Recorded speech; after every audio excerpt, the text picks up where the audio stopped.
समर्थवान को किसी दोष नहीं। जो समर्थवान है, पदवान है, बलवान है, अगर वो कुछ गलती करता है तो उस गलती को गलती नहीं माना जाएगा। गोस्वामी तुलसीदास जी ने लिखा है। तो हम लोग देख लेते हैं आज के वीडियो में। हम लोग जानेंगे जो वेनेजुएला के राष्ट्रपति को जो अमेरिका के द्वारा अगवा किया गया, अपहरण किया गया, उसके बारे में टोटल जानकारी आपको इस वीडियो में मिलने वाला है। तो सबसे पहले थोड़ा वर्ल्ड ज्योग्राफी हम देख लेते हैं कि वेनेजुएला कहाँ है, अमेरिका कहाँ है, अपना भारत कहाँ है, और कैसे कैसे करके ये टोटल वर्ल्ड ज्योग्राफी। ये जो धरती पर जो वर्ल्ड जितने भी देश है ना, सब इसी में है। इसके अलावा दूसरा कोई दो मोटा मोटी 195 कंट्री है तो इसी में है, इसके अलावा कोई नहीं है।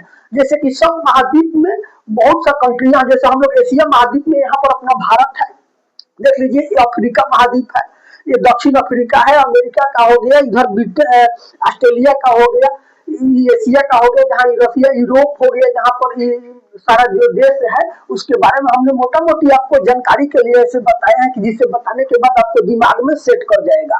तो सबसे पहले देख लीजिए वेनेजुएला जो है ना यहाँ पर है और ये अमेरिका यहाँ पर है। तो ये क्या करता है, 10:46 पर यहाँ पर हमला होता है। मोटा मोटी 150 एयरक्राफ्ट से अमेरिका हमला करता है और हमला करके यहाँ का जो सिस्टम होता है ना उसको हैंग कर देता है।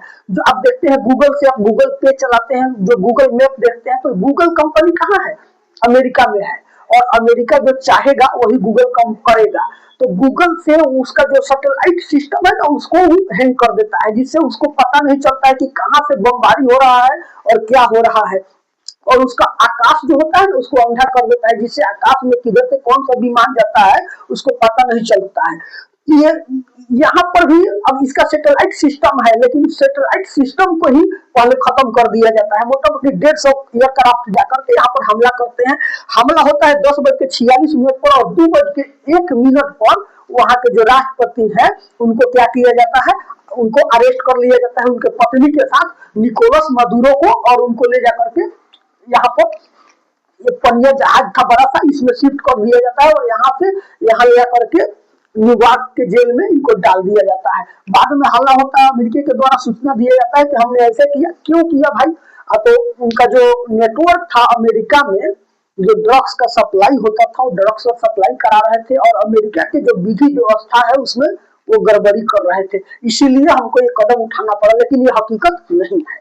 हकीकत इसलिए नहीं है क्योंकि अमेरिका का नजर ना यहाँ पर वेनेजुएला का जो खदान है, जो वहां पर जो उसके पास में जो संपत्ति है उसके ऊपर में था। यहाँ पर जानते हैं हीरा, सोना, लोहा, कोयला और कच्चा तेल का बहुत बड़ा उत्पादक देश है वेनेजुएला, उस पर इसका नजर है। तो इसीलिए अमेरिका ने इस पर ऐसे किया और एक राष्ट्रपति और उनके पत्नी को यहाँ से अगवा करके अमेरिका ले लिया। अच्छा बताइए, वो साधारण सा आदमी अगर कहीं पर कोई अपहरण केस में फंस जाता है तो उसके ऊपर कितना आपराधिक मामला चलता है, लेकिन एक अमेरिका जैसा एक बड़ा देश अगर किसी देश के राष्ट्रपति को उसके पत्नी के साथ में अगर अगवा कर लेता है तो उसके ऊपर कोई मुकदमा नहीं। तो इसीलिए हमने शुरू में कहा था कि समर्थवान को किसी दोष नहीं, तो ऐसे ही है। तो आपने देख लिया, अब अमेरिका यहाँ है लेकिन इसका दादागिरी जो है ना पूरे वर्ल्ड पर चलता है, लेकिन यहाँ नहीं चलता है। कहाँ नहीं चलता है, चाइना में नहीं चलता है, यहाँ रसिया में नहीं चलता है।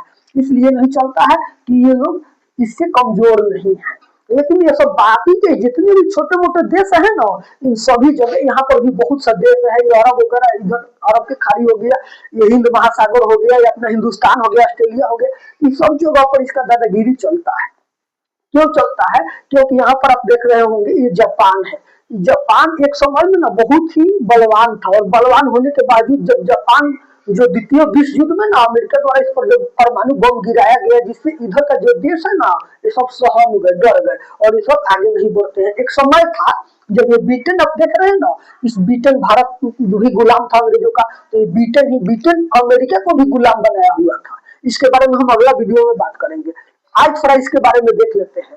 अब देख लीजिए कि यहाँ पर गद्दारी जो है ना किसने किया, जो वहां पर विपक्ष का नेता थे जिनका नाम था मरियम मचांडो। मरियम मचांडो विपक्ष के नेता थी, उनको नोबेल पुरस्कार से पुरस्कारित किया गया था, और वो पुरस्कार ले जा करके डोनाल्ड ट्रंप के चरणों में डाल दी और बोली कि ये पुरस्कार का आप ही जो करना है तो करिए। तो इनको ये कहने का मतलब था ना कि जब यहाँ पर इनको घटना को कुछ पता तो जरूर होगा, तो इनका कहना था कि जब यहाँ से राष्ट्रपति को जब यहाँ से अगवा किया जाएगा मदुरो को, तो उसके बाद में हमको राष्ट्रपति बना दीजिएगा। तो इसीलिए इन्होंने ले जाकर के अमेरिका के चरणों में, डोनाल्ड ट्रंप के चरणों में अपना नोबेल पुरस्कार इन्होंने डाल दिया। लेकिन अभी देखिए वहां पर जो करवाहक जो राष्ट्रपति है ना, डेल्फी एलोइना है, डेल्फी एलोइना यहाँ का करवाहक राष्ट्रपति। अब अमेरिका चाह रहा है कि वहां पर ऐसे व्यक्ति को वहां का राष्ट्रपति बनाए जो रिमोट से कंट्रोल हो, जैसा हम चाहे वैसा ही हो। तो वैसा व्यक्ति को, वैसे व्यक्ति के नेतृत्व में इस जो वेनेजुएला को अमेरिका रखना चाह रहा है। लेकिन अब डर किसको हो गया है? ग्रीनलैंड को हो गया है कि जैसा ये वेनेजुएला के साथ में हुआ ना, वैसे ग्रीनलैंड के साथ भी हो सकता है।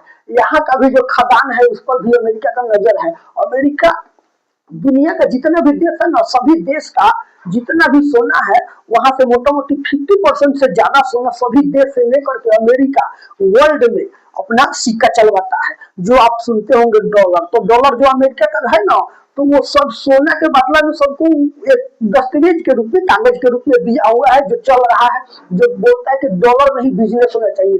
लेकिन भारत पर इतना जो टॉपिक पे टॉपिक लगाया जा रहा है, 500% लगा रहा है इसका टैक्स, तो इसके पीछे यही कारण है कि भारत जो है ना बुद्धिमान देश है। यहाँ का बुद्धिजीवी लोग इसको पकड़ लिए हैं कि अमेरिका का चलती क्यों चलता है, तो डॉलर के चलते चलता है। तो इस डॉलर को कमजोर करने के लिए जो अपने 4-5 गो देश मिल करके एक अपने यूनिटी बनाए हैं, तो ये लोग अपना कोई ऐसा कुछ उपाय व्यवस्था करना चाह रहे हैं, जिससे क्या होगा कि डॉलर में जो बिजनेस होता है, वर्ल्ड का जो बिजनेस होता है वो डॉलर में होता है, तो डॉलर में नहीं होकर दूसरा किसी बिजनेस, दूसरा किसी मुद्रा में हो जाए, जिससे क्या होगा अमेरिका के डॉलर पर ऑल कंट्री निर्भर नहीं रहेगा। तो इसीलिए ये अमेरिका के आंख में भारत गड़ता है कि भारत दिमाग लगा रहा है। जो भी इसके डॉलर के बारे में अगर कोई कुछ बोलता है ना अमेरिका को, अमेरिका एकदम बौखला जाता है, जानता है कि पूरा दुनिया जो आज डॉलर पर बिजनेस कर रहा है, व्यवसाय कर रहा है, अगर ये डॉलर का वैल्यू अगर गिर जाएगा तो अमेरिका का कदर खत्म हो जाएगा। तो यही डर अमेरिका को सताता है। इसीलिए जो भी डॉलर के अगर विरोध में थोड़ा बहुत इधर उधर किया, तो अमेरिका उसके विरोध में बहुत सा नियम कानून लगाने लगता है, उस पर बहुत सा किस्म का प्रतिबंध लगाने लगता है। तो आपने देख लिया। अब ये वेनेजुएला के जो राष्ट्रपति थे ना, ये कोई, हम तो गारंटी नहीं लेंगे, लेकिन इतना जरूर मेरा मानना है कि ये एक राष्ट्रपति हो के कहीं ड्रग का सप्लाई थोड़ी कर सकते हैं। लेकिन अमेरिका जैसा देश में, लेकिन उनको एक बहाना चाहिए। अगर किसी को पकड़ना है तो उसके ऊपर कुछ तो दोष लगाना होगा। बिना दोष लगाए पकड़ने पर सब देश बौखला जाएंगे, और सारा देश जब बौखला जाएंगे तो अमेरिका संभाल नहीं सकता है। तो इसलिए ये अब ग्रीनलैंड के ऊपर खतरा मंडरा रहा है। ग्रीनलैंड काफी करीब में है, अमेरिका से काफी करीब में है। यहाँ से चाहेगा अमेरिका तो इनको तुरंत पकड़ के यहाँ का भी खदान पर कब्जा कर लेगा। लेकिन ये सब चीज को ना, ये जो यूरोप का जो देश है वो लोग समझ रहा है। यूरोप का देश जो है, अभी जो घटना घटा है उसका सब लोग विरोध कर रहा है। भारत बोल नहीं रहा है, लेकिन भारत भी इसका विरोध में है। सारा देश विरोध में है अमेरिका का, लेकिन खुलेआम कोई बोल नहीं रहा है। लेकिन अमेरिका को ये पता लग गया है कि और भी जो देश है वो सपोर्ट में नहीं है इस मामला में। नाटो में बहुत सा देश को शामिल किया, नाटो में ग्रीनलैंड भी है। लेकिन जब ग्रीनलैंड में नाटो में है और नाटो में अमेरिका है, जब नाटो के ही सदस्य के ऊपर जब अमेरिका अगर हमला करना चाहेगा, तो बताइए और भी नाटो के ये सब जो देश है यूरोप के जो नाटो में जुड़े हुए हैं, इनका भरोसा उठेगा कि नहीं? इसी पर ये सब लोग ये अमेरिका के ऊपर अपना टिप्पणी दे रहे हैं और अपना हिसाब से सब लोग सतर्क हो गए हैं।